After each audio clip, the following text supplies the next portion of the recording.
आप सभी को मेरा नमस्कार। स्वागत है आपका आज की क्लास में। आज हम करने जा रहे हैं 2012 के पेपर को सॉल्व। जी हाँ, 2012 में उस समय पे 3 पेपर होते थे, फर्स्ट पेपर और सब्जेक्ट के second paper and third paper. जो सेकंड पेपर है आज हम उसको पूरा हल करने वाले हैं कि उसमें किस तरीके से अर्थशास्त्र से संबंधित प्रश्न पूछे गए थे। तो आज हम इसकी एक कंप्लीट क्लास करने वाले हैं जिसमें हम जानेंगे कि एनटीए नेट में 2012 में किस प्रकार के प्रश्न पूछे गए हैं, ताकि जून 2024 में जो पेपर होने वाला है उसमें हमें काफ़ी मदद मिल सकेगी। चलिए शुरू करते हैं आज की क्लास को। एक बार फिर स्वागत है आपका हमारे चैनल पर, जिसका नाम है इकोनॉमिक्स बाय सुशीला मैम, जहां पर हम पूर्व में पूछे गए प्रश्नों को हल कर रहे हैं ताकि आगामी परीक्षा में किस प्रकार से प्रश्न पूछे जाएंगे इसमें हमें काफ़ी मदद मिलती है। ओल्ड क्वेश्चन हमारे लिए बहुत महत्वपूर्ण होते हैं क्योंकि इससे हमें एक आइडिया मिल जाता है कि एक चैप्टर से प्रश्न किस तरीके से पूछे जाते हैं। चूँकि उसी चैप्टर से बार बार भी प्रश्न पूछे जाते हैं क्योंकि हमारा सिलेबस बहुत पुराना है, तो ये भी हमें एक आइडिया लगता जाता है। तो आज की क्लास को चालू करते हैं। हमारा पहला प्रश्न है,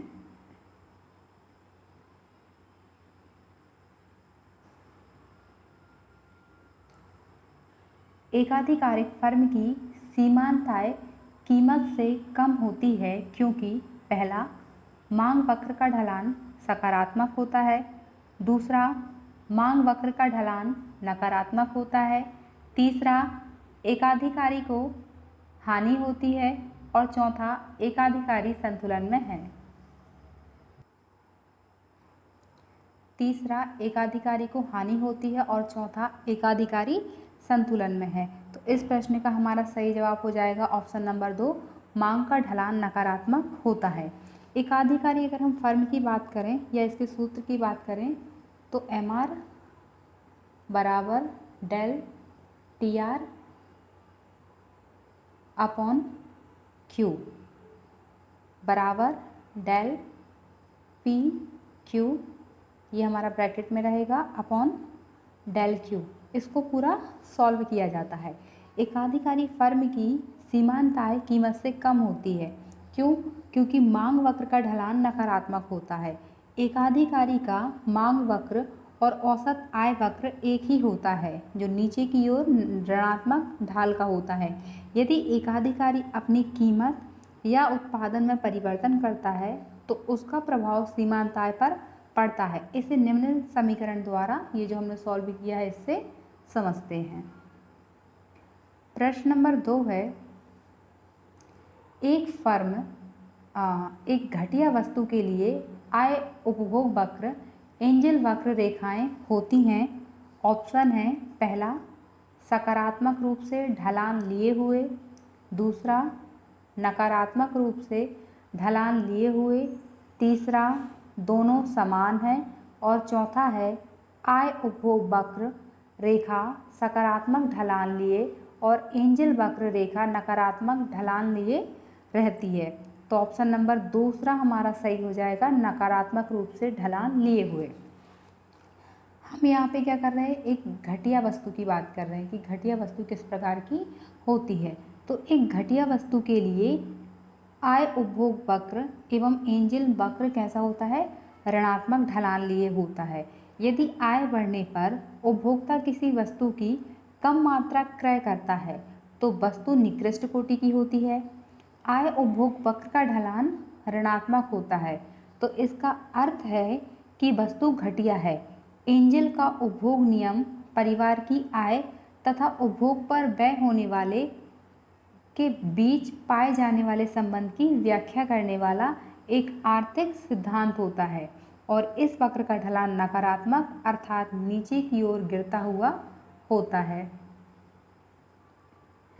प्रश्न नंबर 3 है, परंपरावादी अर्थशास्त्रियों ने मुद्रा की निम्न भूमिका पर केंद्रित किया है। पहला, विनिमय का माध्यम, दूसरा, वितरण का माध्यम, तीसरा, धन संपत्ति और चौथा है, वर्तमान एवं भविष्य के बीच की कड़ी। तो ऑप्शन नंबर पहला हमारा सही हो जाएगा, विनिमय का माध्यम। परंपरावादी जितने भी अर्थशास्त्री रहे हैं उन्होंने मुद्रा को विनिमय का माध्यम बताया है। परंपरावादी अर्थशास्त्रियों के अनुसार मुद्रा की मांग विनिमय कार्य के लिए की जाती है। मुद्रा की मांग व्युत्पन्न मांग होती है। मुद्रा की मांग विनिमय सौदों का मूल्य तथा वस्तुओं एवं सेवाओं की मात्रा का गुणात्मक रूप होता है।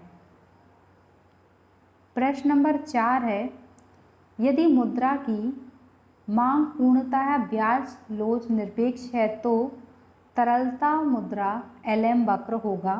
पहला, ऊपर की ओर ढलान लिए हुए। दूसरा, नीचे की ओर ढलान लिए होगा।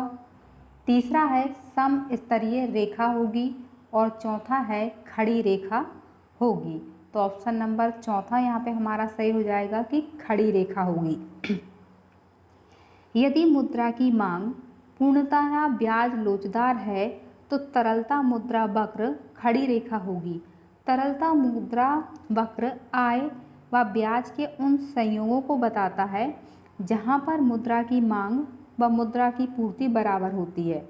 मुद्रा की मांग पूर्णतया ब्याज लोचदार होने की स्थिति में LM वक्र का ढाल ऊपर की ओर सीधा होता है।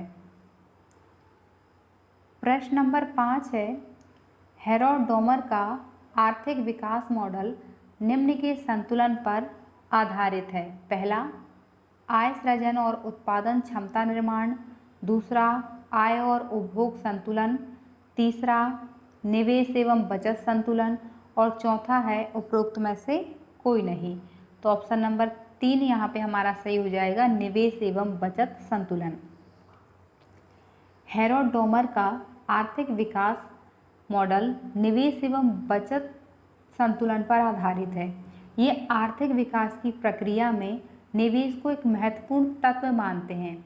निवेश से एक ओर तो आय का निर्माण होता है, वहीं दूसरी ओर पूंजी स्टॉक में वृद्धि होने से देश की उत्पादन क्षमता में वृद्धि होती है।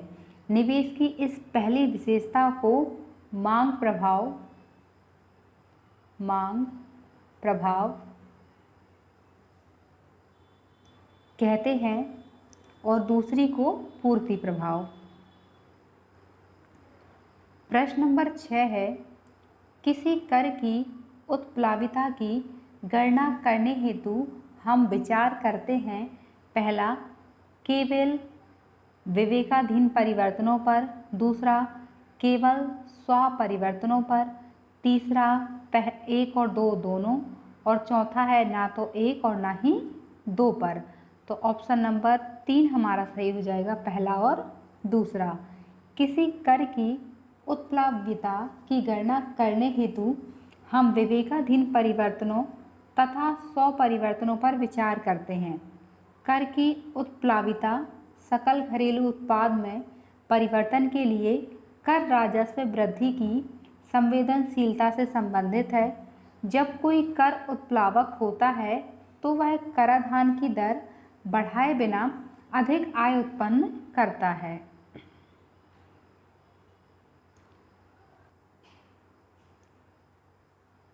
प्रश्न नंबर 7 है, निम्नलिखित केंद्रीय प्रवृत्ति मापों में से कौन सी माप ऐसी खोज सामग्री के लिए श्रेष्ठतम होगी जिसमें चरों के मूल्यों का आकलन करना हो। पहला, गणितीय माध्य। दूसरा, बहुलक। तीसरा, मध्यमा। और चौथा, कुनोटिस। तो ऑप्शन नंबर तीसरा हमारा सही हो जाएगा, मध्यमा। केंद्रीय प्रवृत्ति मापों में से मध्यमा खोज सामग्री के लिए सर्वश्रेष्ठ होती है, जिसमें चरों के मूल्य का आकलन करना होता है। यदि आंकड़ों को उनके परिणाम के अनुसार आरोही तथा अवरोही क्रम में व्यवस्थित किया जाए तो उस श्रेणी के मध्य पद का मान मध्यमा कहलाता है। जैसे m बराबर n+1 अपॉन 2 वे पद का मान, ये विषम संख्या है। और अगर हम सम संख्या की बात करते हैं, यहाँ पे हम क्या लिख देते हैं, विषम। ये विषम संख्या के लिए है। अगर यहीं पे हम सम संख्या के लिए देखते हैं तो n/2 वह पद प्लस n/2 प्लस 1/2 वे पद का मान। मध्यमा से किसी समूह या वितरण के औसत का बोध होता है। इससे समूह या वितरण के मानदंड का संकेत मिलता है। प्रश्न नंबर 8 है, रिकार्डो के अंतर्राष्ट्रीय व्यापार सिद्धांत में तुलनात्मक लागत लाभ इस कारण होता है। पहला, मजदूरी लागत में अंतर। दूसरा, कारक एंडाउमेंट में अंतर। तीसरा, कारक मूल्य पर परिभाषित कारक प्रचुरता। और चौथा है उपरोक्त सभी। तो ऑप्शन नंबर ए हमारा सही हो जाएगा, मजदूरी लागत में अंतर। रिकार्डो के अंतर्राष्ट्रीय व्यापार सिद्धांत में तुलनात्मक लागत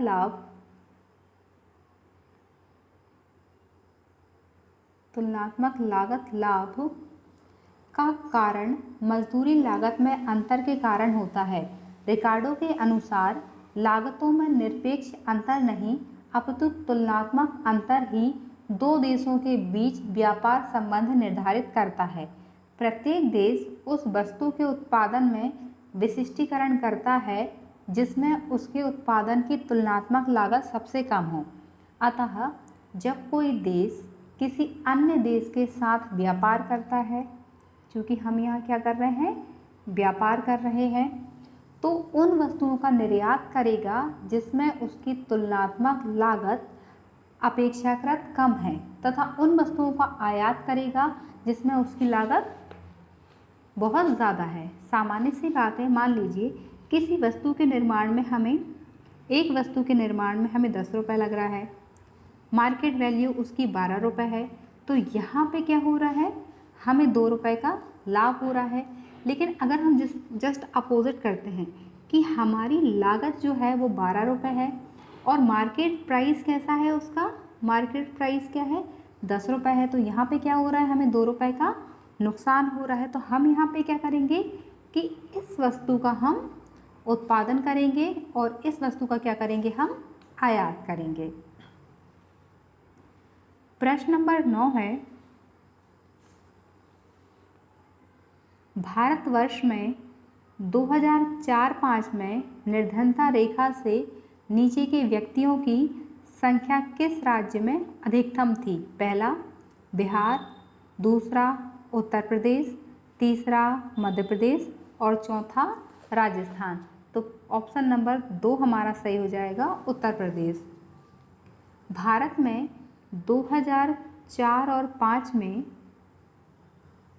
निर्धनता रेखा से नीचे के व्यक्तियों की संख्या उत्तर प्रदेश में अधिकतम थी। निर्धनता रेखा आय के उस स्तर को कहते हैं जिसमें कम आय होने पर व्यक्ति अपनी आर्थिक ज़रूरतों को पूरा करने में असमर्थ होता है। निर्धनता रेखा का आकलन करने के लिए आय या उपभोग स्तरों पर आधारित एक सामान्य पद्धति का प्रयोग किया जाता है। भारत में निर्धनता रेखा का निर्धारण करते समय जीवन निर्वाह हेतु खाद्य आवश्यकता, कपड़ों, जूतों, ईंधन और प्रकाश, शैक्षिक और एवं चिकित्सा संबंधी आवश्यकताओं को प्रमुख माना जाता है। प्रश्न नंबर 10 है, निम्नलिखित में से कौन सा भारत निर्माण का घटक नहीं है? पहला, ग्रामीण आवास। दूसरा, ग्रामीण विद्युतीकरण। तीसरा, कृषि आधारित उद्योग। और चौथा है ग्रामीण टेलीफोन लैब। तो ऑप्शन नंबर तीसरा हमारा सही हो जाएगा, कृषि आधारित उद्योग। कृषि आधारित उद्योग भारत निर्माण योजना का घटक नहीं है। भारत निर्माण योजना का शुभारंभ प्रधानमंत्री मनमोहन सिंह द्वारा 16 दिसंबर 2005 को ग्रामीण क्षेत्र में आधारभूत सुविधाओं के निर्माण एवं विकास हेतु नई दिल्ली में किया गया था। इस योजना में निम्नलिखित 6 घटकों को सम्मिलित किया जाता है। अगर हम बात करें, पहला, ग्रामीण आवास, दूसरा सिंचाई क्षमता, सिंचाई क्षमता, तीसरा सड़कें, चौथा विद्युतीकरण,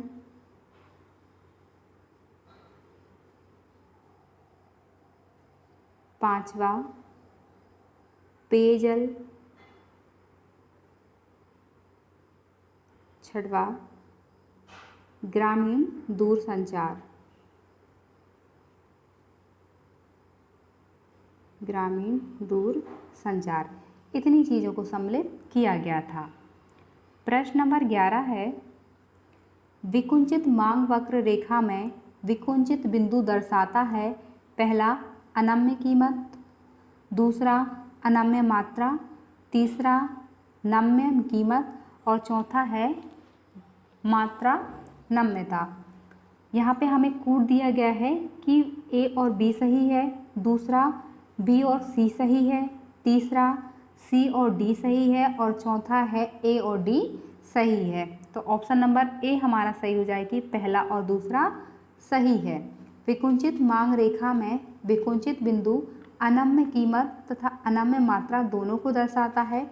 विकुंचित मांग वक्र परिकल्पना का प्रतिपादन पॉल एम स्वीजी ने किया था। यह अल्पाधिकार में कीमत स्थिरता के संबंध में सबसे अधिक लोकप्रिय है। विकुंचित मांग वक्र दर्शाता है कि अल्पाधिकार में जब एक बार कीमत निर्धारित हो जाती है तो वह स्थिर क्यों रहती है। इसे हम निम्न रेखा चित्र के द्वारा भी समझ सकते हैं। आप भी बनाने का प्रयास करिए। ये यहाँ से आता है और इस तरीके से होता है। अब यहाँ पे इस बिंदु पे ये कैसा होता है, लोचदार, यहाँ पे होता है ये बेलोच, यहाँ पे इसका प्राइस दिया होता है और यहाँ पे मात्रा दी होती है। ये हमारा के बिंदु होता है। अगर हम बात करें कि डी क्या है, ये जो रेखा दी गई है डी, ये है हमारी विकुंचित मांग वक्र। इसमें के बिंदु पर विकुंचन होता है। अनम्य कीमत ओपी तथा अनम्य मात्रा ओक्यू होती है। प्रश्न नंबर 12 है, अदायगी घाटा बकाया में निम्न प्रकार से सुधार किया जा सकता है। पहला आयात नियंत्रण, दूसरा निर्यात वृद्धि, तीसरा विदेशी विनिमय नियंत्रण और चौथा है अवमूल्यन। यहाँ पे भी हमें कोड दिए गए हैं। पहला है ए और बी सही है, दूसरा ए बी सी और डी सही है, तीसरा बी और सी सही है और चौथा है ए बी और सी सही है। इस प्रश्न का हमारा सही जवाब है option number 2, A B C और डी चारों ही सही हैं।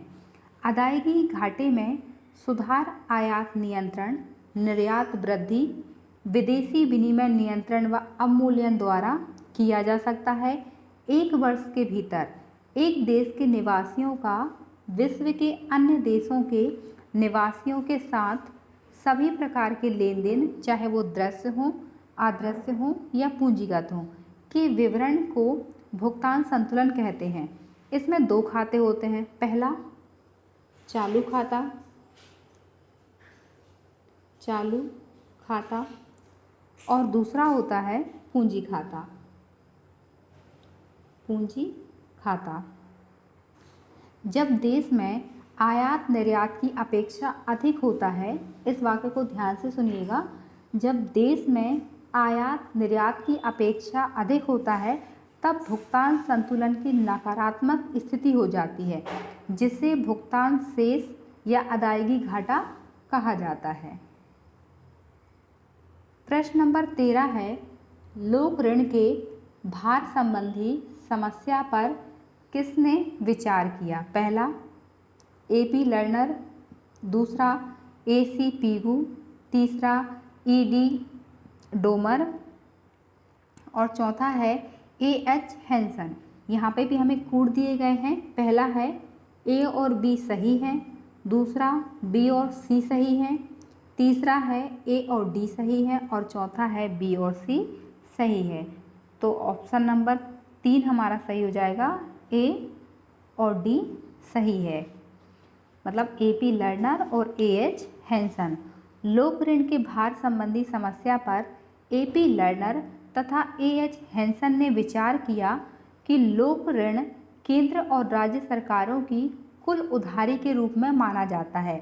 जब सरकार का खर्च आय से अधिक हो जाए तब घाटे की वित्त व्यवस्था आम जनता से उधार, बाहरी स्रोत से उधार और मुद्रा की छपाई का सहारा लेकर किया जाता है। प्रश्न नंबर 14 है, राजकोषीय नीति का संबंध सरकारी निर्णय से निम्न से संबंधित है। पहला कराधान, दूसरा राजकीय ऋण, तीसरा राजकीय व्यय और चौथा है सरकारी कर्ज। यहाँ पे हमें कूट दिए गए हैं। पहला C और D सही है, दूसरा B, C और D सही है, तीसरा A और B सही है और चौथा सभी सही है। तो यहाँ पे हमारा ऑप्शन नंबर चौथा सही हो जाएगा कि जितने भी हमें विकल्प दिए गए हैं वो सभी सही हैं। राजकोषीय नीति का संबंध सरकारी निर्णय से कराधान, राजकीय व्यय, राजकीय ऋण और सरकारी कर्ज से संबंधित है। कराधान कर करदाता द्वारा किया जाने वाला ऐसा अनिवार्य अंशदान है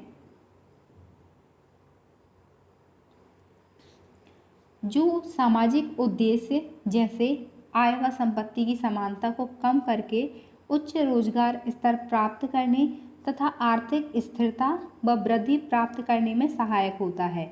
आधुनिक समय में कराधान सरकार की आय का महत्वपूर्ण स्रोत है। राजकीय व्यय विभिन्न सरकारी विभागों और सेवाओं पर खर्च, ऋण पर ब्याज की अदायगी और सब्सिडी पर होने वाले व्यय को राजस्व या राजकीय व्यय कहते हैं। राजकीय ऋण वह ऋण है जो किसी केंद्र सरकार द्वारा बकाया है। सरकारी ऋण सरकार द्वारा आर्थिक एवं विकास संबंधी कार्यों को पूरा करने के लिए लिया गया ऋण सरकारी ऋण कहलाता है। इसका भुगतान सरकार के फंड में से किया जाता है। प्रश्न नंबर 15 है, HDI के निर्माण का संबंध होता है। पहला जन्म के समय आयु संभाव्यता, दूसरा वास्तविक GDP प्रति व्यक्ति, तीसरा शिशु मृत्यु दर और चौथा है अस्वस्थता। यहाँ पे हमें कूट दिए गए हैं कि A और B सही है, दूसरा B और C सही है, तीसरा C और D सही है और चौथा उपरोक्त सभी। तो ऑप्शन नंबर A हमारा सही हो जाएगा, A और B सही है।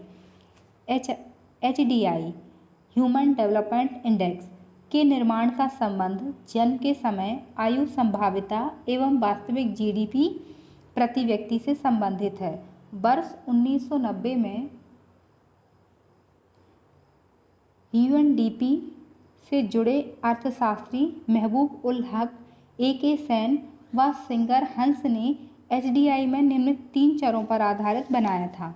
जन्म के समय जीवन प्रत्याशा, ज्ञान व शैक्षिक उपलब्धि स्कूल शिक्षा के माध्य वर्ष और तीसरा था जीवन निर्वाह का स्तर 1/3।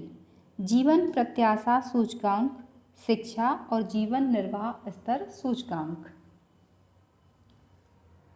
प्रश्न नंबर 16 है, असंतुलित विकास सिद्धांत का प्रतिपादन किसने किया?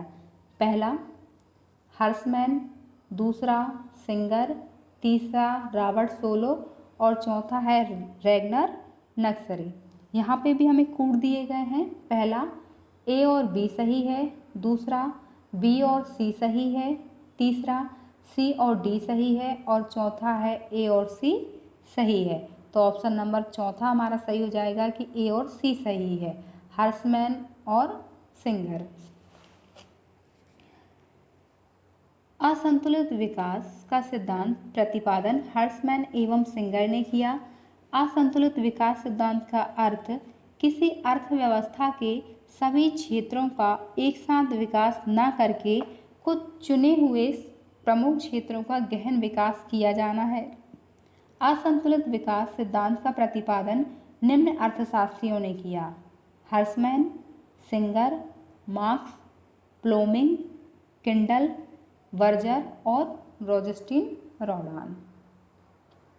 प्रश्न नंबर 17 है, आर्थिक विकास का हेरोड-डोमर मॉडल आधारित है: पहला, वांछनीय वृद्धि दर; दूसरा, निवेश वृद्धि दर; तीसरा, उत्पादकता वृद्धि दर और चौथा है प्राकृतिक वृद्धि दर। हमारे विकल्प हैं ए और बी सही है, दूसरा बी और सी सही है, तीसरा सी और डी सही है और चौथा है ए और डी सही है। ऑप्शन नंबर हमारा डी सही हो जाएगा कि ए और डी सही है, वांछनीय वृद्धि दर और प्राकृतिक वृद्धि दर। आर्थिक विकास का हेरोड-डोमर मॉडल वांछनीय वृद्धि तथा प्राकृतिक वृद्धि दर पर आधारित है। हेरोड-डोमर मॉडल का उन्नत पूंजीवादी क्षेत्रों के अनुभवों पर आधारित है। हेरोड तथा डोमर दोनों ने विकास प्रक्रिया में पूंजी संचय को एक महत्वपूर्ण भूमिका प्रदान की। साथ ही दोनों ने विनियोग प्रक्रिया में दोहरी भूमिका अर्थात मांग का सृजन करने तथा अर्थव्यवस्था की उत्पादक क्षमता में वृद्धि करने पर बल दिया। प्रश्न नंबर 18 है, कीन्स के सिद्धांत में मुद्रा की परिकल्पनात्मक मांग पैदा होती है क्योंकि पहला, भविष्यकालीन ब्याज दरें संबंधी अनिश्चितता; दूसरा, अनपेक्षित खर्चे; तीसरा, आय एवं वास्तविक खर्च के बीच पुल का निर्माण और चौथा है ब्याज दर के परिवर्तन और बॉन्ड कीमतों के बीच का संबंध। हमारे विकल्प हैं पहला ए और सी सही है, दूसरा ए और डी सही है, तीसरा बी और सी सही है और चौथा है सी और डी सही है। तो ऑप्शन नंबर 2 हमारा सही हो जाएगा कि ए और डी सही है। कीन्स के सिद्धांत में मुद्रा की परिकल्पनात्मक मांग भविष्यकालीन ब्याज दरों संबंधी अनिश्चितता एवं ब्याज दर के परिवर्तन और बॉन्ड कीमतों के बीच संबंध के कारण पैदा होती है। कीन्स के अनुसार मुद्रा की मांग से अभिप्राय मुद्रा की उस राशि से है जो लोग अपने पास रखते हैं। प्रश्न नंबर 19 है, मिल्टन फ्रीडमैन के अनुसार उपभोक्ता खर्च का स्थायी घटक किस पर आधारित है? पहला, केवल अस्थायी आय; दूसरा, अस्थायी एवं स्थायी आय; तीसरा, केवल स्थायी आय और चौथा है अप्रत्याशित लाभ। हमारे विकल्प हैं पहला ए और बी सही है, दूसरा ए और सी सही है, तीसरा बी और डी सही है और चौथा केवल सी सही है। तो ऑप्शन नंबर 4 हमारा सही हो जाएगा, केवल सी सही है, केवल स्थायी आय। मिल्टन फ्रीडमैन के सिद्धांत के अनुसार उपभोक्ता खर्च का स्थायी भाग केवल घटक पर आधारित है। मिल्टन फ्रीडमैन ने स्थायी आय परिकल्पना का प्रतिपादन किया। उनके अनुसार भविष्य में आय की प्रत्याशा भी उपभोग प्रक्रिया को प्रभावित करती है। इन्होंने उपभोग को 2 भागों में बांटा था, पहला स्थायी उपभोग और दूसरा अस्थायी उपभोग। प्रश्न नंबर 20 है, भारत के योजना आयोग ने हाल ही में निर्धन रेखा संबंधी घोषणा की। याद रखिएगा कि यह 2012 का प्रश्न पत्र है, तो ये आंकड़े 2012 के ही हैं। पहला है, नगरीय क्षेत्रों में प्रति व्यक्ति 42 रुपये प्रतिदिन; दूसरा है ग्रामीण क्षेत्रों में प्रति व्यक्ति 26 रुपये प्रतिदिन; चौथा है नगरीय क्षेत्रों में प्रति व्यक्ति 32 रुपये प्रतिदिन और ग्रामीण क्षेत्रों में प्रति व्यक्ति 32 रुपये प्रतिदिन। हमारे विकल्प हैं पहला ए और बी सही है, दूसरा ए और सी सही है, तीसरा बी और सी सही है और चौथा है सी और डी सही है। तो ऑप्शन नंबर तीसरा हमारा यहाँ पे सही हो जाएगा कि बी और सी सही है। भारत के योजना आयोग ने वर्ष 2012 में निर्धन रेखा संबंधी घोषणा में कहा कि ग्रामीण क्षेत्रों में प्रति व्यक्ति 26 रुपये प्रतिदिन तथा नगरीय क्षेत्रों में 32 रुपये प्रतिदिन होनी चाहिए। निर्धनता रेखा आय के उस स्तर को कहते हैं जिसमें कम आमदनी होने पर व्यक्ति अपनी आर्थिक ज़रूरतों को पूरा करने में असमर्थ होता है। योजना आयोग ने वर्ष 2004 से 5 में 27.5% गरीबी मानते हुए योजनाएं बनाई थी। प्रश्न नंबर 21 है, हमारा अभिकथन है गिफिन का विरोधाभास वास्तविक संसार में कम घटित होता है। तर्क दिया गया है जिन वस्तुओं के उचित प्रतिस्थापन उपलब्ध रहते हैं उन घटिया वस्तुओं को कम परिभाषित किया जाता है। हमारे विकल्प हैं, पहला ए और आर दोनों सही हैं और ए आर की सही व्याख्या है। दूसरा ए और आर दोनों सही हैं परंतु आर ए का सही स्पष्टीकरण नहीं है। और चौथा है ए सही है परंतु आर गलत है। और चौथा है आर गलत है, ए गलत है परंतु आर सही है। तो 21 नंबर प्रश्न का हमारा विकल्प नंबर तीसरा सही हो जाएगा, ए सही है परंतु आर गलत है। गिफिन वस्तुओं के संबंध में मांग का नियम लागू नहीं होता क्योंकि मांग के नियम के अनुसार वस्तु की कीमत कम होने पर उसकी मांग में वृद्धि हो जाती है परंतु कीमत अधिक होने पर उसकी मांग में कमी हो जाती है। जबकि घटिया वस्तुओं की कीमत में कमी होने पर उपभोक्ता इनकी मांग घटा देता है अथवा कम कर देता है। वास्तविक संसार में गिफिन विरोधाभास घटित नहीं होता। घटिया वस्तुओं का कोई निकटतम प्रतिस्थापन उपलब्ध नहीं है। प्रश्न नंबर 22 है, हमारा अभिकथन है उपभोग के जीवन चक्र सिद्धांत के अनुसार किसी व्यक्ति के उपभोग का स्तर उसकी मौजूदा आय पर ही नहीं वरन उसकी दीर्घकालिक अपेक्षित आय पर भी निर्भर करता है। इसमें तर्क है कि व्यक्ति से यह उम्मीद की जाती है कि वह अपने जीवन काल में प्रत्याशित आय के आधार पर ही अपने खर्च के नमूने की योजना बनाएगा। विकल्प हैं, पहला ए सही है परंतु आर गलत है। दूसरा ए और आर दोनों गलत हैं। तीसरा ए गलत है परंतु आर सही है। और चौथा है ए और आर दोनों सही हैं और आर ए का सही स्पष्टीकरण है। इस प्रश्न का हमारा सही जवाब है ऑप्शन नंबर 4, ए और आर दोनों सही हैं और ए आर का सही स्पष्टीकरण है। उपभोग के जीवन चक्र परिकल्पना का प्रतिपादन एंडो मोदिग्लियानी ने किया। इस परिकल्पना के अनुसार उपभोग किसी उपभोक्ता के पूरे जीवन काल की प्रत्याशित आय पर निर्भर करता है। प्रत्याशित आय में परिसंपत्तियों एवं श्रम आय दोनों का समावेश होता है। एक उपभोक्ता की जीवन अवधि दी होने पर उसका उपभोग उसके संसाधनों के अनुपात में होता है परंतु वह अपने संसाधनों को व्यय करने की जो योजना बनाता है उसका नियम है कि जीवन के प्रारंभिक वर्षों में उसका व्यय बढ़ता है और जीवन के मध्य वर्षों में ऊंचा होता है और सेवानिवृत्ति पर एकदम कम हो जाता है। इस प्रकार उसका उपभोक्ता स्तर समस्त जीवन काल में लगभग थोड़ा बढ़ता हुआ रहता है। प्रश्न नंबर 23 है, अभिकथन प्रभावी मांग को संपत्ति के अधिक समान वितरण द्वारा बढ़ाया जा सकता है। दूसरा 30 अथवा 40 इकाइयों जिनकी आय औसतन 1 लाख और 5 लाख के बीच हो द्वारा उसे एक व्यक्ति की तुलना में जिसकी आय 10 लाख प्रतिवर्ष है कहीं और प्रभावी मांग पैदा होगी। विकल्प हैं हमारे, पहला ए और आर दोनों सही है परंतु आर ए का सही स्पष्टीकरण नहीं है। दूसरा ए और आर दोनों सही हैं और आर ए का सही स्पष्टीकरण है।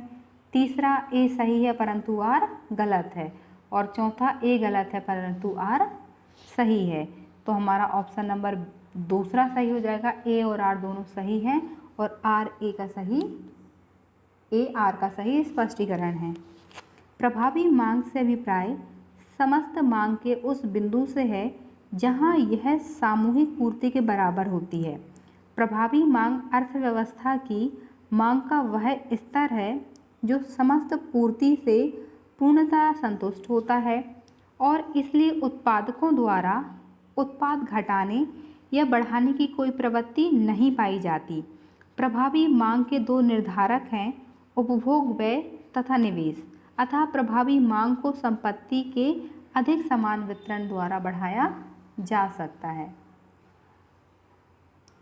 प्रश्न नंबर 24 है, हमारा अभिकथन है, वर्ष 2004-5 से 7-8 के दौरान भारत में वित्तीय एकाग्रता प्रक्रिया दिखाई दी। तर्क है, इस अवधि में कर राजस्व में उछाल आया। विकल्प है हमारे ए और आर दोनों सही हैं, ए आर का सही स्पष्टीकरण है। दूसरा, ए और आर दोनों सही हैं परंतु आर ए का सही स्पष्टीकरण नहीं है। तीसरा है, ए सही है परंतु आर गलत है। और चौथा है, ए गलत है परंतु आर सही है। तो ऑप्शन नंबर पहला हमारा सही हो जाता है कि ए और आर दोनों सही हैं और ए आर का सही स्पष्टीकरण है। वर्ष 2004-5 से 2007-8 के दौरान भारत में वित्तीय एकाग्रता प्रक्रिया दिखाई दी। इस दौरान भारत की आर्थिक वृद्धि दर में वृद्धि के साथ उत्पादन एवं राष्ट्रीय आय में भी वृद्धि हुई। प्रश्न नंबर 25 है, अभिकथन K/L अनुपात समय पाकर संतुलित अनुपात की दिशा में समायोजन बैठा लेगा। तर्क दिया है, क्योंकि उत्पादन के तकनीकी गुणांक परिवर्तनशील होते हैं। विकल्प हैं, पहला, ए और आर दोनों सही हैं परंतु ए आर का स्पष्टीकरण नहीं है। दूसरा, ए और आर दोनों सही हैं और ए आर का सही स्पष्टीकरण है। तीसरा, ए सही है परंतु आर गलत है। और चौथा है, ए गलत है परंतु आर सही है। तो ऑप्शन नंबर 2 हमारा सही हो जाएगा। पूंजी उत्पाद अनुपात की धारणा निवेश की गई पूंजी के मूल्य तथा उत्पाद के मूल्य के बीच संबंध बताती है। अलग अलग उद्योगों तथा अर्थव्यवस्था के अलग अलग क्षेत्रों के लिए पूंजी उत्पाद अनुपात भिन्न भिन्न हो सकते हैं।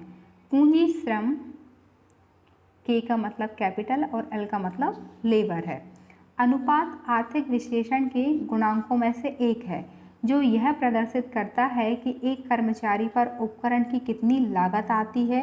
उत्पाद के तकनीकी गुणांक परिवर्तनशील होते हैं, अतः पूंजी श्रम अनुपात समय पाकर संतुलन की ओर अग्रसर होते हैं।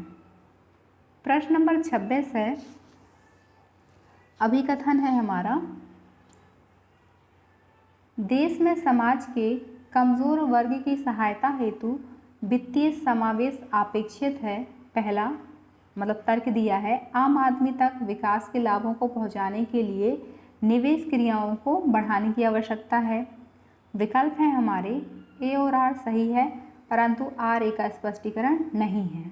दूसरा, ए तथा आर सही है परंतु ए आर का स्पष्टीकरण है।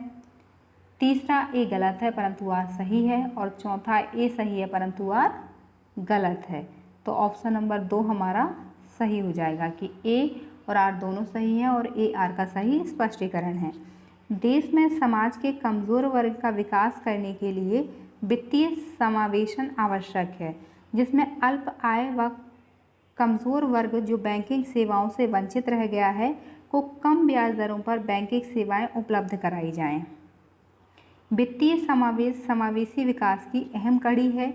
इसके लिए बैंकों को सक्रिय भूमिका निभानी चाहिए और ग्रामीण क्षेत्रों में निर्धन व कमज़ोर वर्ग के विकास के लिए ऋण प्रदान किया जा सके।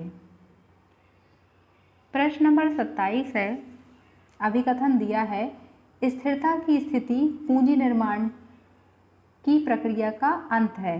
तर्क दिया है, प्राकृतिक साधनों एवं पूंजी की कमी किसी अर्थव्यवस्था को गतिहीनता की दशा में लाती है। हमारे विकल्प हैं, ए और आर दोनों सही हैं परंतु आर ए का स्पष्टीकरण नहीं है। दूसरा, ए और आर दोनों सही हैं लेकिन ए आर का सही स्पष्टीकरण है। तीसरा ए सही है परंतु आर गलत है, और चौथा है ए गलत है परंतु आर सही है। तो इस प्रश्न का हमारा सही जवाब हो जाएगा ऑप्शन नंबर 2, ए और आर दोनों सही हैं और ए आर का सही स्पष्टीकरण है। आर्थिक रूप से अल्प विकसित देशों में पूंजी का सापेक्ष प्रभाव होता है, जिसके कारण पूंजी निर्माण की दर नीची हो जाती है। अतः इन देशों में पूंजी निर्माण हेतु उच्च दर की आवश्यकता होती है। प्रत्येक देश सीमित पूंजी समावेशन क्षमता रखता है। अल्प विकसित देशों में लोगों का मुख्य व्यवसाय कृषि होता है।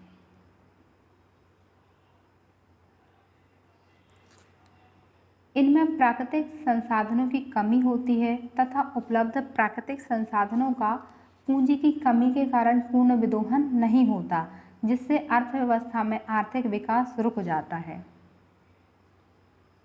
प्रश्न नंबर 28 है, विनियोग में पूर्ति प्रभाव निहित है। तर्क है क्योंकि यह उत्पादन क्षमता को बढ़ाता है। पहला, ए और आर दोनों सही हैं और ए आर का स्पष्टीकरण नहीं है। दूसरा, ए आर दोनों सही हैं और आर ए का सही स्पष्टीकरण है। तीसरा, ए सही है परंतु आर गलत है, और चौथा है ए गलत है परंतु आर सही है। तो ऑप्शन नंबर दूसरा हमारा सही हो जाएगा कि ए और आर दोनों सही हैं और ए आर का सही स्पष्टीकरण है। किसी भी अर्थव्यवस्था में विनियोग का स्तर पूंजी निर्माण व बचत स्तर पर निर्भर करता है।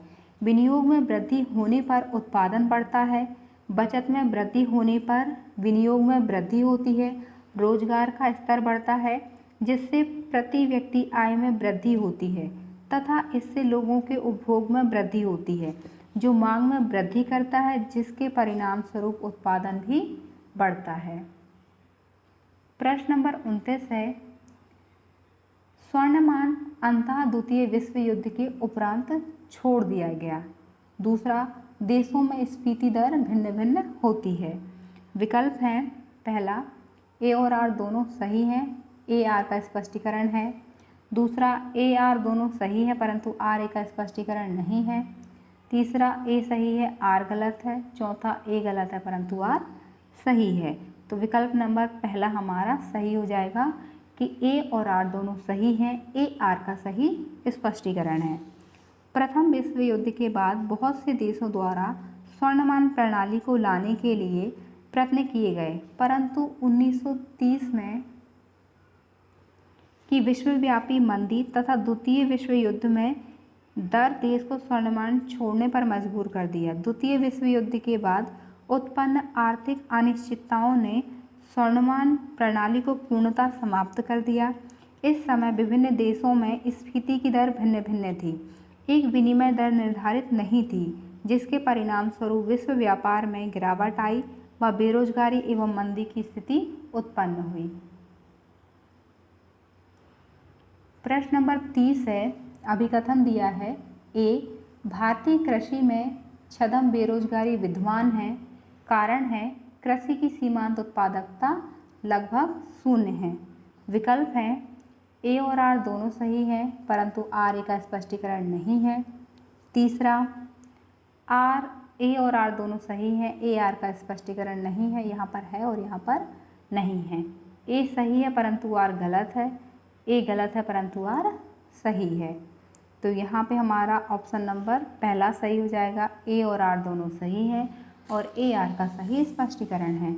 छद्म बेरोजगारी वह स्थिति है जब एक श्रमिक काम तो कर रहा होता है परंतु उसकी क्षमता का पूरा उपयोग नहीं होता।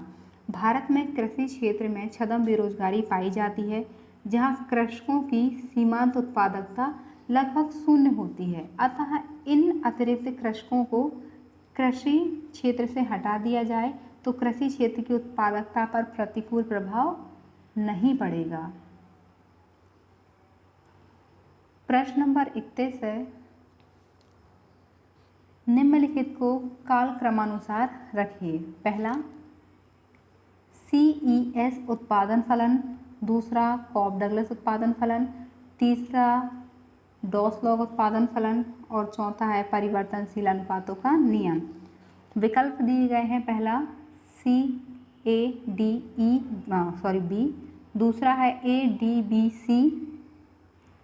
तीसरा है DBAC और चौथा है BCAD। तो यहाँ पे हमारा ऑप्शन नंबर 3 सही हो जाएगा कि सबसे पहले परिवर्तनशील अनुपातों का नियम आता है, फिर कॉफ डगलस उत्पादन फलन आता है, फिर हमारा तीसरे नंबर पे आता है CES उत्पादन फलन और चौथे नंबर पे आता है हमारा टॉस लॉन्ग उत्पादन फलन।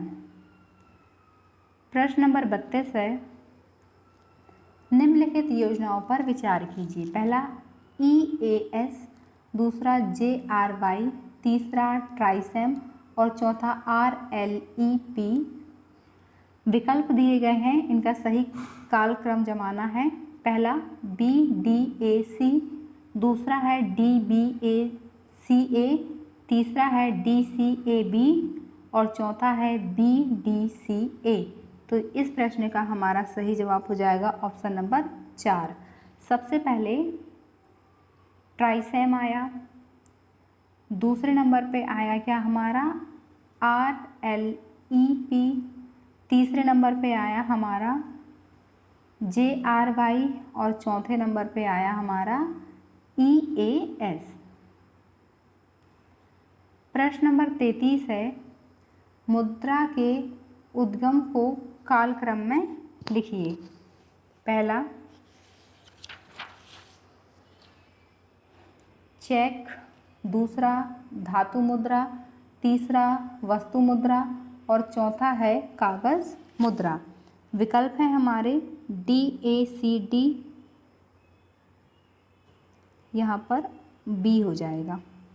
फिर है ACBD, तीसरा है CBDA और चौथा है BDAC। यहाँ पे विकल्प नंबर तीसरा हमारा सही हो जाएगा कि सबसे पहले वस्तु मुद्रा आई, दूसरे नंबर पे धातु मुद्रा, तीसरे नंबर पे कागज मुद्रा और चौथे नंबर पे हमारी चेक मुद्रा आई थी।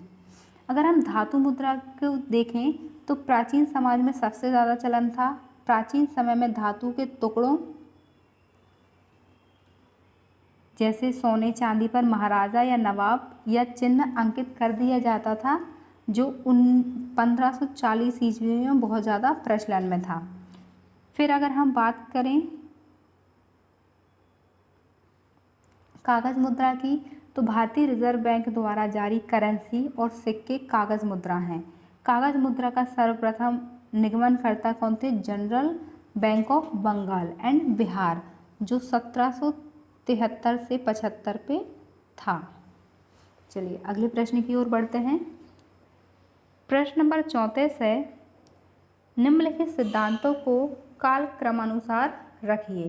पहला परिणाम सिद्धांत का पुनर्कथन, दूसरा आय सिद्धांत, तीसरा परिमाण सिद्धांत और चौथा है नगद शेष उपागम।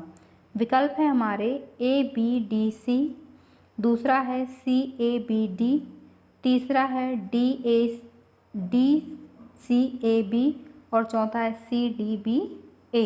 तो यहाँ पे विकल्प नंबर 4 हमारा सही हो जाएगा कि सबसे पहले परिणाम सिद्धांत आया, दूसरे नंबर पर नगद शेष उपागम, तीसरे नंबर पर आय सिद्धांत और चौथे नंबर पर परिणाम सिद्धांत का पुनर्कथन। अगर हम इनकी सन की बात करें तो नगद शेष उपागम जो है 1917 में आया था, परिणाम सिद्धांत 1600 ईस्वी में आया था, आय सिद्धांत 1956 और परिणाम पुनर्कथन सिद्धांत हमारा 1959 में आया था। प्रश्न नंबर 35 है, पारंपरिक अर्थशास्त्रियों के सही कालक्रम की पहचान कीजिए। पहला एडम स्मिथ, माल्थस, रिकार्डो, जीएस मिल, तीसरा एडम स्मिथ, रिकार्डो, माल्थस, जीएस मिल, चौथा है एडम स्मिथ, जीएस मिल, रिकार्डो, माल्थस और चौथा है एडम स्मिथ, माल्थस, जीएस मिल और रिकार्डो। तो यहाँ पे हमारा ऑप्शन नंबर 2 सही हो जाएगा कि सबसे पहले पारंपरिक अर्थशास्त्रियों में एडम स्मिथ आते हैं, फिर रिकार्डो, माल्थस और फिर जीएस मिल आते हैं। अगर हम रिकार्डो की बात करें तो ये 1776। दूसरे नंबर पर आते हैं हमारे डेविड रिकार्डो 1817। तीसरे नंबर पे हमारे मिल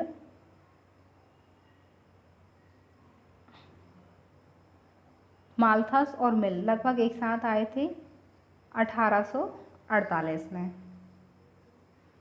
प्रश्न नंबर 36 सुम्पीटर विकास मॉडल की क्रमिक प्रक्रिया है। पहला मधुमक्खी समान झुंड, दूसरा नवप्रवर्तन, तीसरा बैंक साख, चौथा वर्तुल प्रभाव भंग करना। विकल्प नंबर 2 है वर्तुल प्रभाव भंग करना, नवप्रवर्तन, बैंक साख, मधुमक्खी समान झुंड। तीसरा है नवप्रवर्तन, बैंक साख, वर्तुल प्रभाव भंग करना और चौथा है मधुमक्खी समान झुंड। चौथा विकल्प है बैंक साख, नवप्रवर्तन, मधुमक्खी समान झुंड और वर्तुल प्रभाव भंग करना। तो ऑप्शन नंबर 2 हमारा सही हो जाएगा। वर्तुल प्रभाव भंग करना, नवप्रवर्तन, बैंक साख, मधुमक्खी समान झुंड। सुम्पीटर ने वर्ष 1911 में जर्मन भाषा में प्रकाशित पुस्तक the story of economic development में अपना सिद्धांत प्रस्तुत किया। इसमें उन्होंने विकास की क्रमिक प्रक्रिया का वर्णन किया। सुम्पीटर का विकास मॉडल वृत्तीय प्रवाह को नवप्रवर्तन से भंग करने से प्रारंभ होता है, जो एक उद्यमी लाभ कमाने के लिए एक नई वस्तु के रूप में करता है। वित्तीय प्रवाह को तोड़ने के लिए उद्यमियों को बैंक साख विस्तार से धन प्राप्त होता है। क्योंकि नवप्रवर्तन में निवेश में जोखिम होता है, इसलिए उन्हें ऋण पर ब्याज देना पड़ेगा। जब नवप्रवर्तन एक बार सफल हो जाता है और लाभ देने लगता है तो अन्य उद्यमी उस पर अपनी टिप्पणी देते हैं। प्रश्न नंबर 37 है निम्नलिखित सिद्धांतों को उनके प्रतिपादन के काल क्रमानुसार क्रमबद्ध कीजिए और प्रत्यक्ष से मिलान कीजिए। पहला तुलनात्मक लागत लाभ सिद्धांत, दूसरा निरपेक्ष लागत सिद्धांत, तीसरा लियोनतीव विरोधाभास, चौथा है संसाधन प्रचुरता सिद्धांत। विकल्प हैं ए सी बी डी, दूसरा बी सी डी ए, तीसरा है बी ए डी सी और चौथा है ए डी बी सी। तो ऑप्शन नंबर सी हमारा सही हो जाएगा। सबसे पहले आया था निरपेक्ष लागत सिद्धांत, दूसरे नंबर पर आया था तुलनात्मक लागत लाभ सिद्धांत, तीसरे नंबर पर था संसाधन प्रचुरता सिद्धांत और चौथे नंबर पर था लियोनतीव का विरोधाभास सिद्धांत।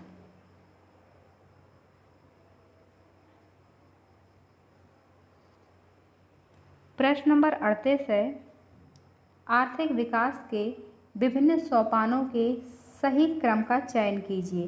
पहला उच्च जन सामान्य उपभोक्ता काल, दूसरा पारंपरिक समाज, तीसरा टेक ऑफ सोपान और चौथा है परिपक्वता की ओर अग्रसर। हमारे कूट हैं ए सी डी बी, दूसरा बी डी ए सी, तीसरा सी ए बी डी और चौथा है बी सी डी ए। तो इस प्रश्न का हमारा सही जवाब हो जाएगा ऑप्शन नंबर 4। सबसे पहले पारंपरिक समाज आया, दूसरे नंबर पर टेक ऑफ सोपान, तीसरे नंबर पर परिपक्वता की ओर अग्रसर और चौथे नंबर पे था उच्च जनसमान उपभोक्ता काल। प्रश्न नंबर 39 है निम्नलिखित के उनके लागू होने के समय को ध्यान में रखते हुए सही क्रम में लिखिए। प्रदत्त कूट इस प्रकार है। पहला भूमि राजस्व, दूसरा बिक्री कर, तीसरा मोडवेट, चौथा सेवा कर। विकल्प है हमारे ए बी सी डी, दूसरा बी डी ए सी, तीसरा सी बी डी ए और चौथा है डी बी ए सी। तो इस प्रश्न का हमारा सही जवाब हो जाएगा ऑप्शन नंबर ए। जो चारों दिए गए हैं वह अपने सही क्रम में दिए गए हैं, दूसरा, तीसरा और चौथा। प्रश्न नंबर 40 है इनको भी सही क्रम में निर्धारित करना है। पहला है 3 या 3 से अधिक नमूनों के माध्यमों के बीच अंतरों के महत्व का फिशर का एफ परीक्षण है।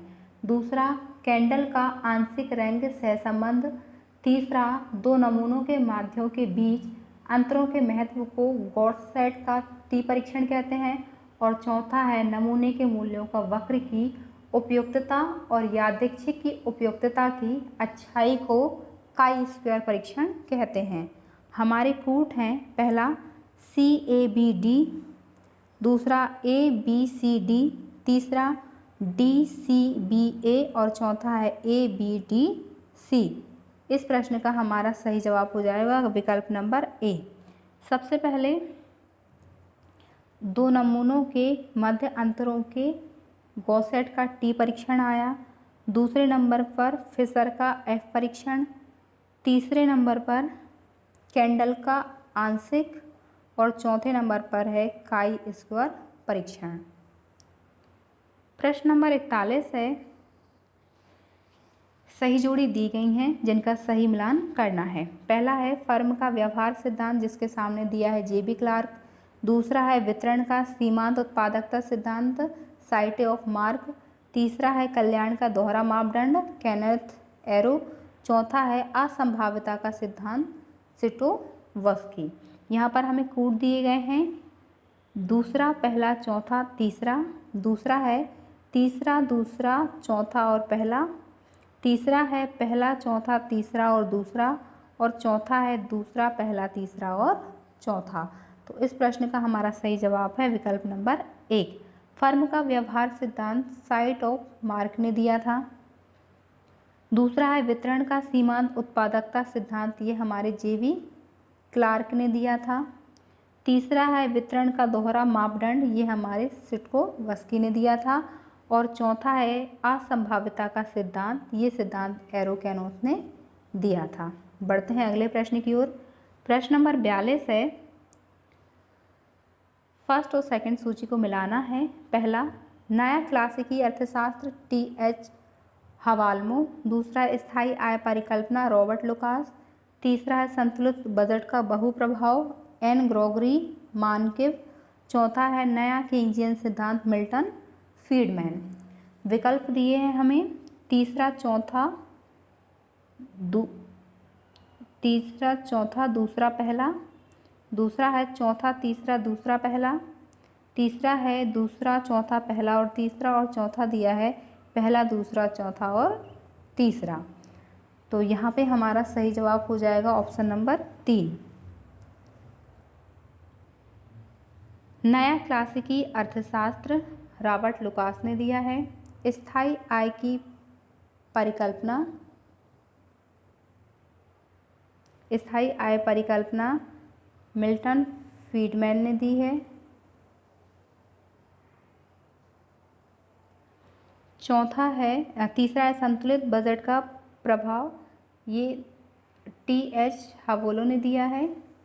और चौथा है नया केन्जियन अर्थशास्त्र, तो ये N ग्रेगरी मानकिव ने दिया है। प्रश्न नंबर 43 है, यहाँ पे भी हमें सूची मिलान करना है। कार्ल मार्क्स आदर्श हस्त, दूसरा वॉरियर नाइट एडम स्मिथ, तीसरा है PQLI सुम्पिटर, और चौथा है मूल्य आधिक्य मॉरिस टी मॉरिस। सही कूट दिया गया है, पहला, चौथा, दूसरा, तीसरा, दूसरा है पहला, दूसरा, चौथा और पहला, तीसरा है पहला, दूसरा, तीसरा और चौथा विकल्प है हमारा चौथा, तीसरा, दूसरा और पहला। अब हम करते हैं इसका सही मिलान। तो इस प्रश्न का हमारा सही जवाब है ऑप्शन नंबर 2। कार्ल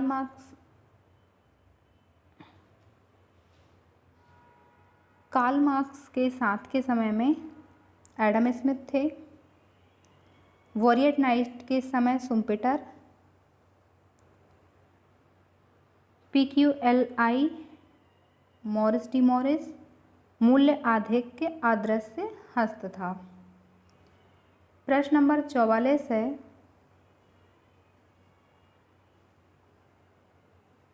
सूची फर्स्ट को सेकंड से मिलाना है। 4 क्षेत्रीय प्रतिरूप रोजेस्टीन रॉडान, दूसरा आवश्यक न्यूनतम प्रयास आर्थर लुईस, बिगपुट सिद्धांत महान लोविस, श्रमिकों की असीमित का सिद्धांत लेविस्टिक।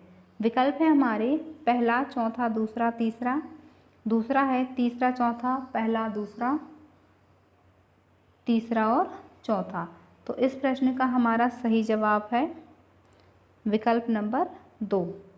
4 क्षेत्रीय प्रतिरूप को महान लोविस ने दिया था। आवश्यक न्यूनतम प्रयास लेविस्टीन ने दिया था।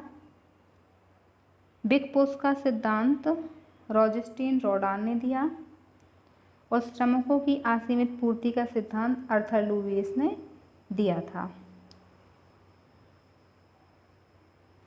प्रश्न नंबर 45 है, इसमें भी पहली और दूसरी सूची को मिलाना है। खाद्यान्न उत्पादन, कीमत स्तर, औद्योगिक समृद्धि और राजकोषीय सूचक संकेत। औद्योगिक क्षेत्र राजस्व घाटा, कृषि क्षेत्र और थोक मूल्य सूचकांक। तो इस प्रश्न का हमारा सही जवाब है ऑप्शन नंबर 3। खाद्यान्न उत्पादन कृषि क्षेत्र से संबंधित है। कीमत स्तर थोक मूल्य सूचकांक से संबंधित है। औद्योगिक समृद्धि औद्योगिक क्षेत्र से संबंधित है और राजकोषीय सूचक संकेत राजकोषीय घाटा से संबंधित है। प्रश्न नंबर 46 है, इस सूची में हमें पर्टिकुलर सन से मिलान करना है। पहला दिया गया है राष्ट्रीय कृषि नीति, दूसरा समुद्रीय मत्स्य नीति, तीसरा नवीन विदेशी व्यापार और चौथा है 7वां वित्तीय आयोग 2004, 1978, 2000 और 2004। यहाँ पे 2004 दो बार दे दिया गया है। चलिए हम इसके कूट देख लेते हैं। दूसरा, पहला, तीसरा, चौथा, चौथा, तीसरा, पहला, दूसरा, पहला, चौथा, दूसरा और तीसरा, और चौथा है तीसरा, पहला, चौथा और दूसरा। तो इस प्रश्न का हमारा सही जवाब है विकल्प नंबर 3, सॉरी विकल्प नंबर 4। राष्ट्रीय कृषि नीति, राष्ट्रीय कृषि नीति ये हमारा 3 है। राष्ट्रीय कृषि नीति आई थी सन 2000 में। उसके बाद समुद्री मत्स्य नीति आई थी 2004 में। नवीन विदेशी व्यापार 2004 में आया था और 7वां वित्तीय आयोग 1978 में आया था। प्रश्न नंबर 47 है, यहाँ पे भी हमें पहली और दूसरी सूची को मिलाना है। GATT भुगतान शेष प्रबंधन, IMF विकास वित्त, IVID मुक्त व्यापार, UNO राष्ट्रों के बीच शांति बनाए रखना। विकल्प है दूसरा, पहला, तीसरा और चौथा, चौथा, तीसरा, पहला, दूसरा, पहला, चौथा, दूसरा और तीसरा, और तीसरा, पहला, चौथा और दूसरा। तो इस प्रश्न का हमारा सही जवाब है ऑप्शन नंबर 2। GATT राष्ट्रों के बीच शांति बनाए रखने से संबंधित है। IMF मुक्त व्यापार है दूसरा। IVID भुगतान से संतुलन से संबंधित है और UNO विकास वित्त से संबंधित है। प्रश्न नंबर 48 है,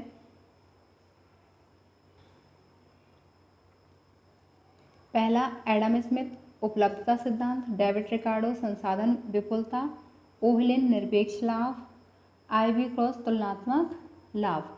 इस प्रश्न का हमारा सही जवाब है ऑप्शन नंबर 2। एडम स्मिथ के द्वारा निरपेक्ष लाभ का सिद्धांत दिया गया था। डेविड रिकार्डो ने तुलनात्मक लाभ का सिद्धांत दिया। ओहलिन ने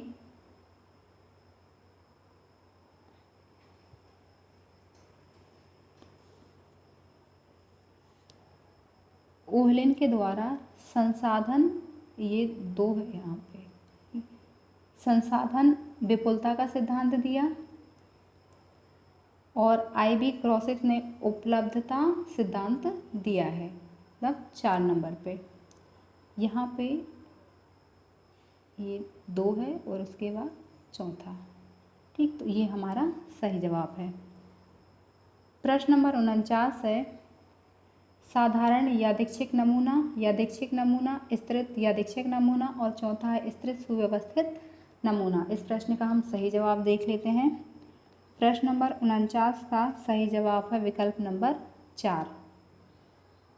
साधारण यादृच्छिक नमूना संभाव्यता सभी परीक्षणों में प्रत्येक मद की संभाव्यता से संबंधित है। दूसरा है यादृच्छिक नमूना, यह एक परीक्षण के सभी मदों के चयन की समानता से संबंधित है। तीसरा है स्थिर यादृच्छिक नमूना, यह प्रत्येक स्तर से संबंधित सभी मदों से संबंधित है। और चौथा है स्थिर सुव्यवस्थित यादृच्छिक नमूना। इस प्रश्न का सही जवाब है प्रथम का यादृच्छिक चयन से तथा अन्य सभी का प्रदत्त मापदंड के चयन से। तो विकल्प नंबर 4 हमारा यहाँ पे सही है।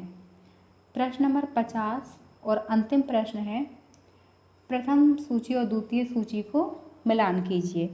पहला ISLM सिद्धांत, दूसरा उपभोक्ता रैचेट, तीसरा जीवन चक्र परिकल्पना और चौथा है किंग्स अर्थशास्त्र के आलोचक। यहाँ पे हमें विकल्प दिए हैं तीसरा, चौथा, पहला, दूसरा। दूसरा है चौथा, तीसरा, दूसरा, पहला। तीसरा है दूसरा, चौथा, पहला, तीसरा। और चौथा है पहला, दूसरा, चौथा और तीसरा। इस प्रश्न का हम सही जवाब देख लेते हैं। विकल्प नंबर पहला। ISLM सिद्धांत किससे संबंधित है? हिग्स और हैंसन से। दूसरा है उपभोक्ता रैचेट किससे संबंधित है? जेम्स ड्यूसेनबरी से। तीसरा है जीवन चक्र